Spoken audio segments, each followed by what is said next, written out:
foi pensado em você que não tem um jardim. Mas como assim? Aquele jardim tradicional, tá ok?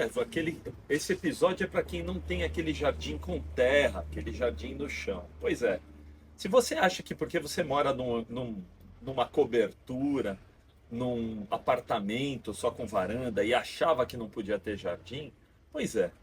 Vem comigo que eu vou apresentar algumas opções para vocês, algumas ideias para inspirar vocês e provar que é possível sim fazer jardim onde não tem terra.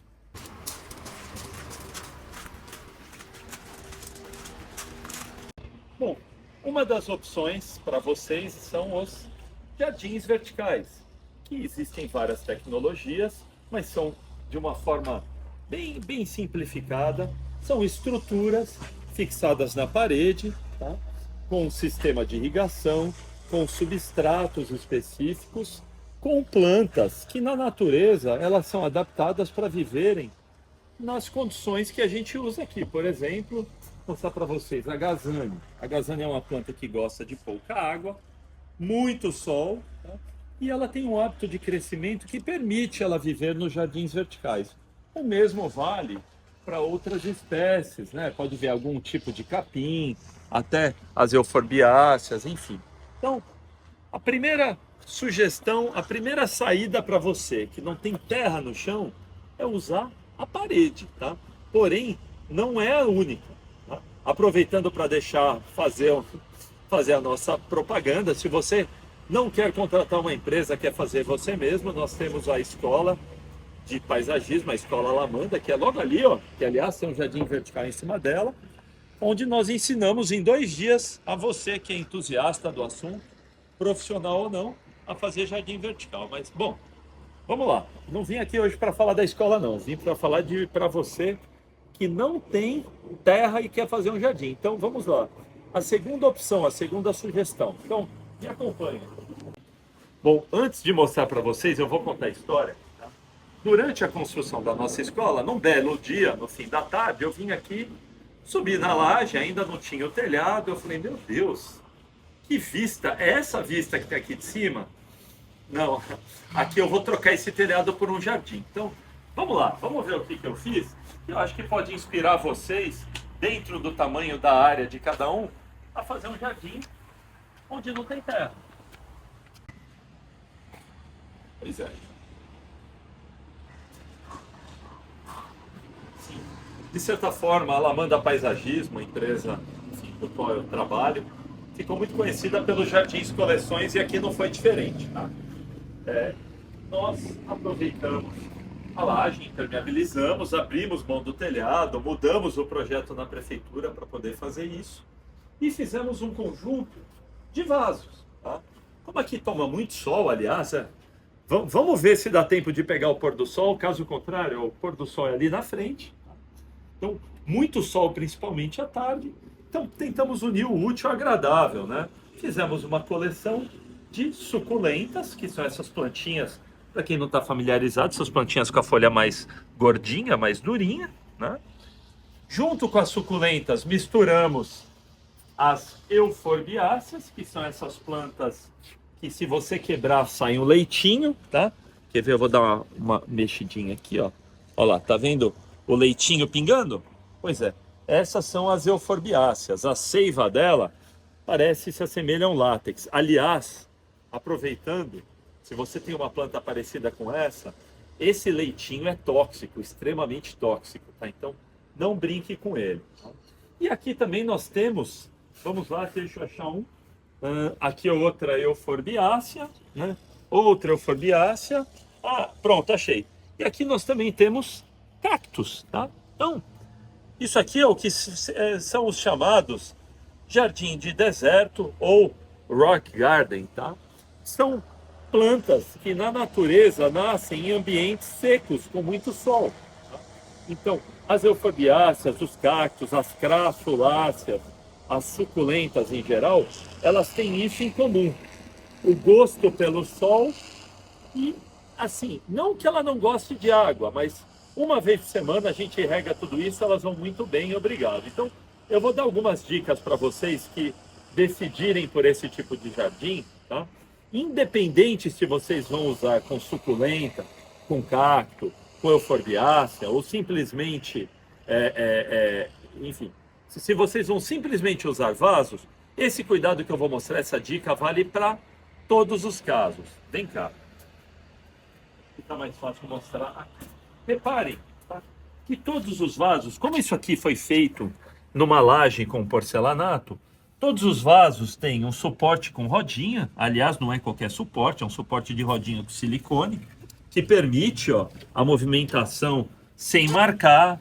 Num dia de limpeza, você afasta os vasos para um lado, para outro. Aqui a gente nem se preocupou em pôr pratinho, porque a gente não molha a ponto de drenar, tá? Mas se você optar por fazer isso com palmeiras e outras plantas que precisam mais de água, recomendo sim que tenha um pratinho. Mas por que a gente coloca esse suporte? Porque se você apoiar o vaso direto no chão, ao longo do tempo você vai marcando, você vai manchando tanto o piso quanto o deck, tá? Sem contar que muitas vezes o vaso colado no chão às vezes impede a drenagem. Então essa é uma das dicas importantes para vocês. Outra coisa, para você que não está familiarizado, acostumado a lidar com plantas, tá? É a forma que você organiza elas. Reparem que a gente começou dos vasos menores para os vasos maiores e também das plantas menores para aquelas plantas maiores de hábito colunar. Esse aqui é um jardim ainda relativamente novo. Foi montado, tem algumas suculentas de coleção, algumas plantas muito especiais que eu ganhei de um estagiário, tá? E outras eu já tinha. Então, elas ainda estão em desenvolvimento, mas futuramente elas vão estar plenas, grandes, muito bonitas, tá? Mas a combinação entre elas, eu sou suspeito para falar, né? Mas eu acho que ela tem que ter uma escala de acordo com o espaço. Vocês vão ver, para essa escala dessa varanda, tá? Eu diria que aqui deve ter uns 3 metros por pelo menos uns 7 metros, tá? Nota a quantidade de vasos que nós colocamos. Logicamente que eu queria valorizar o espaço sem impedir o acesso para ver a paisagem, para se aproximar. Como os vasos todos têm rodinha, eu tenho a possibilidade de mudar a distribuição deles de forma que aqui num dia à noite que eu possa colocar uma mesa, ou essa mesa eu posso transportar. A vantagem do vaso é que te dá essa flexibilidade de diferentes organizações das plantas para possibilitar usos, por exemplo, num dia de festa, se eu quiser, eu posso afastar tudo para as laterais e ficar com o meio livre, tá bem? Então, essa é mais uma vantagem de ter vaso. O que é importante, tá, gente? Quando eu for misturar plantas, que misture plantas com as mesmas necessidades de luz, água e, se possível, que façam, que tragam um estilo para o jardim. Aqui nós quisemos dar um ar já mais árido, mais de deserto. Tá? Poderíamos ter trocado isso por palmeiras, por bromélias, por folhagens que sim gostam de sol, porém daria um ar mais tropical, um ar mais paradisíaco, eu diria. Tá? E mais um ponto importante, tá? Para não tomar muito tempo também de vocês, mas uma dica, vocês reparem que isso aqui, nós reaproveitamos muito material da nossa obra. Então, não é por acaso, não. Propositalmente, eu vou mostrar aqui para vocês. Ó. Esse aqui é o banco que os nossos pedreiros usavam para apoiar as coisas, para cortar madeira, até mesmo para subir no andaime. E eu acho que eles fizeram com tanto cuidado. Dá uma olhada, o cuidado do pedreiro com a tábua de tirar o canto, tá? Então, eu simplesmente reaproveitei ele como apoio para os vasos, tá? Eu acho que tá no mundo, tem que ser usado, tá bem? Ao mesmo tempo, nós tínhamos umas madeiras um pouco melhores do que as tábuas do banco. Eu tinha esses restos aqui de tábuas bem mais altas. Aproveitamos uns tocos de madeira e apoiamos, colocamos aqui. Mas repare bem, sempre em cima de uma proteção de borracha, porque a madeira também pode manchar o chão, tá? Outra dica importante, prometo que é a última, hein? Depois eu libero vocês, tá? A drenagem dos vasos, tá? Independente do que vocês forem plantar, vocês têm que ter uma boa drenagem. O que vai mudar é o tipo de substrato. Para plantar suculenta, cacto, eu coloco um substrato de rápida drenagem, tá? mas que, enfim, possibilite o desenvolvimento da planta e das raízes. Existem substratos específicos para suculentas, tá?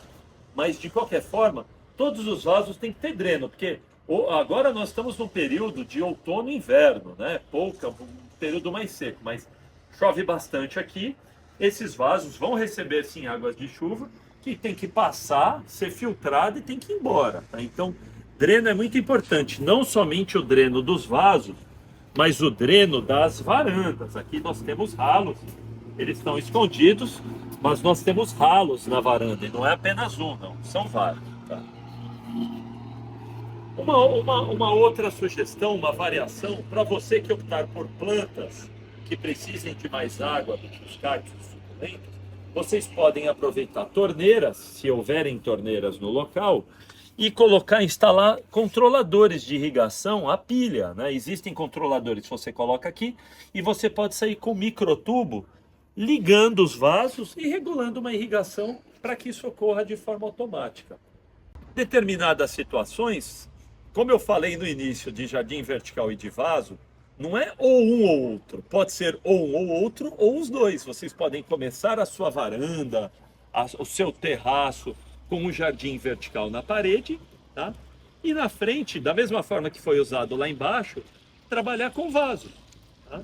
Ali não usei nada da terra, ali tem terra no chão, mas tudo está em vaso ou na parede. Isso valeria aqui para esse nosso ambiente, tá? Eu tenho vasos, mas, por exemplo, ali, se eu não tivesse a pia, eu poderia muito bem entrar também com o jardim vertical fazendo essa parede. Então, existem variações da mesma ideia, tá? Eu vou sentar para me despedir de vocês, porque está calor. Não tem desculpa para não ter planta em casa. No máximo é a falta de ideia. E mesmo assim a gente vai insistindo, tentando dar ideias para vocês. O meu objetivo aqui é que vocês não matem plantas, tá? Plantas são seres vivos, não é que nesse imóvel que você põe de um lado para o outro. Quando você põe ela no ambiente, você tem que ter uma responsabilidade. A primeira delas é escolher a planta correta para aquele local, sabe? Não tem planta feia, existe planta mal utilizada, tá? Veja o caso aqui, a gente tem várias plantas de deserto, poderia ser espada de São Jorge, enfim, plantas de baixíssima manutenção, tá bom?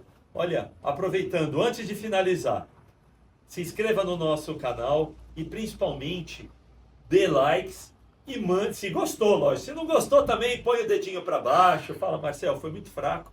E por favor, dê sugestões de vídeos, de assuntos, para a gente cada vez mais melhorar e ajudar vocês aí a compartilhar com vocês um pouco mais do nosso amor por esse mundo do paisagismo, por esse mundo das plantas, tá bom? Por hoje é só, obrigado e até sexta-feira que vem.